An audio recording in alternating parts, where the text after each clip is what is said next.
Known to many as a Woodstock band, Canned Heat leaves a long legacy of authentic blues, but sadly their story is also one of many ups and downs and the early death of co-founding member Alan Blind Al Wilson. Their story coming up next on Music Meanderings.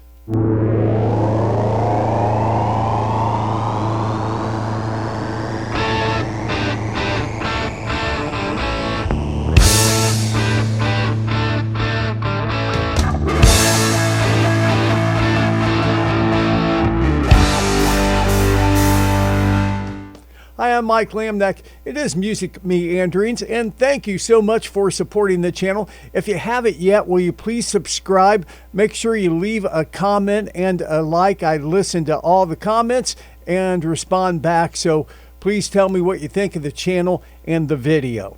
Now, in the long history of American blues rock, few stories are as haunting, I guess, and heartbreaking as that of Alan Blind Al Wilson. One of the great unsung blues guitarist, rock heroes. He really belongs right up there in the discussion with Clapton and others. And also the band that he helped bring to life, Canned Heat. Now, Canned Heat emerged out of the Los Angeles rock scene back in 1965 during a time when American youth were beginning to rediscover the authentic classic old blues. While British bands like the Rolling Stones and the Yardbirds were electrifying the American blues, a group of American purists led by Bob the Bear Hite and Alan Blind Al Wilson were digging deeper into the original old-school Delta and Chicago blues recordings. The band took its name from Tommy Johnson's 1928 song, Canned Heat Blues, a grim tale about drinking Sterno when you couldn't find liquor. Now, Alan Blind Al Wilson was an unlikely rock star with his glasses and soft-spoken demeanor.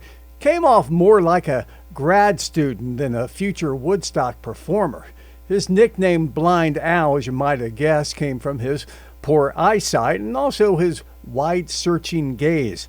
But behind that fragile appearance was an encyclopedic musical knowledge with an in-depth knowledge of pre-war blues and also just a great falsetto voice. Nothing like it. Sounded like it drifted in from years gone by. Before Canned Heat ever found commercial success, Wilson had already made a quiet but critical impact on blues history. In 1965, he helped revive the career of Son House. Now, Son House was a legendary Delta bluesman who had been out of the public eye for decades. Just 22 years old at the time, Wilson patiently tracked him down and even taught Son House how to play some of his own songs again. The story goes that Son House's producer came to Alan White and said, "Teach Son House how to play like Son House again." So that's what he did, having to relearn his old songs from scratchy old records. Now, Canned Heat's early years were turbulent but promising. Their 1967 self-titled debut album established them as serious blues revivalists.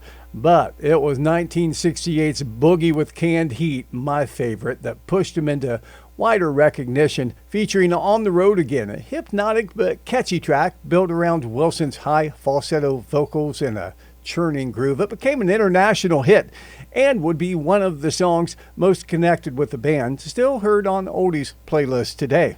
Wilson also wrote and sang their hit Going Up the Country, another signature tune that would become synonymous with the Woodstock era.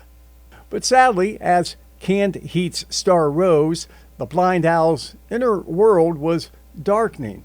See, Wilson was deeply sensitive and struggled with depression long before mental health was being openly discussed in rock circles. Friends described him as withdrawn, a loner, socially awkward. He was often more comfortable talking about obscure blues recordings or environmental issues than the chaos of the touring life that he was enduring. He cared passionately about nature and wildlife, especially birds, and was troubled by pollution and the destruction of the environment. Now, Canned Heat's success brought relentless touring. record label expectations and all those temptations that accompany rock stardom. Now, other members of the band gladly indulged, but Wilson seemed increasingly adrift. His gentle presence contrasted sharply with the larger-than-life persona of Height and the band's boisterous image. While Canned Heat was celebrated for their marathon boogie jams and good time energy, Wilson was clearly the outsider, and there were warning signs. He had attempted suicide at least once before his death. Yet in the late 1960s, such struggles were rarely addressed with seriousness or care that they demanded. On September 3, 1970, Alan Blind Al Wilson was found dead on a hillside behind bandmate Bob Height's Topanga Canyon home. Friends say it was not unusual for him to take late-night walks and sleep outside. He preferred to do that, but this time he didn't come back. Wilson was 27 years old, the same age as Jimi Hendrix, Janis Joplin, and Jim Morrison. Now, his cause of death was ruled accidental at the time, a barbiturate overdose, though many believe it was intentional. A sleeping bag lay nearby. The news was devastating at the time, but somewhat muted compared to the high-profile deaths that would follow. Canned Heat carried on, and today the band continues to chug along with a new lineup, introducing whole new generations to their brand of blues boogie rock that started in the late 60s, and releasing what could be their final statement in 2024, the aptly titled Final Vinyl. Now, the album includes a tribute song to Alan Blind Al Wilson, simply called Blind Al. It's a great listen all the way through. Drummer Adolfo Fito de la Parra is the last remaining living member of the classic late 60s lineup of Canned Heat. The band's legacy continues, and they will be remembered fondly as forefathers of the electric blues rock genre. So, what do you think of Canned Heat? Are you a fan? Have you seen them perform live before? What's your favorite Canned Heat album? Share your memories of the band and check back often for more music meanderings.